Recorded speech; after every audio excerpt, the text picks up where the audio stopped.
Hi hello students, இது NMMSல மேட்டில் dies problem பார்க்கலாம்.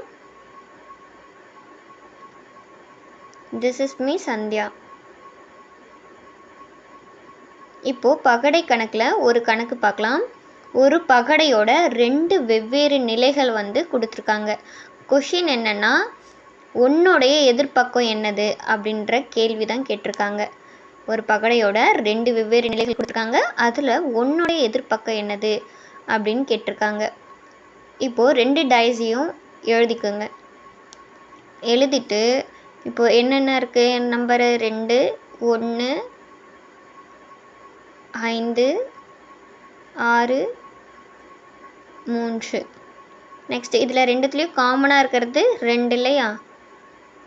இந்த 2க்கு கிளாக் வைஸில், அதாவது கடிகார திசையில் எழுதிக்கோங்க. 2, 1, 5.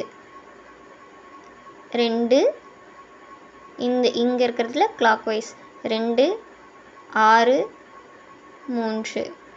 இந்த படத்தை பார்க்கும்போது 1க்கு ஆப்போசிட் என்ன இருக்குது? 6. அப்போது டைஸில் 1க்கு எதிர்பக்கம் 6. இப்போது 2க்கு எடுத்துக்கிட்டிங்கன்னா 2க்கு எதுவுமே இல்லை. ஆனால் இங்கே டைஸில் என்ன தான் இருக்கும்? 1, 2, 3, 5, 6ன்ட்டு இருக்குது. ஆனால் 4 மட்டும் காணும். அப்போ 2க்கு opposite 4. Thank you. Thank you for watching. Keep supporting.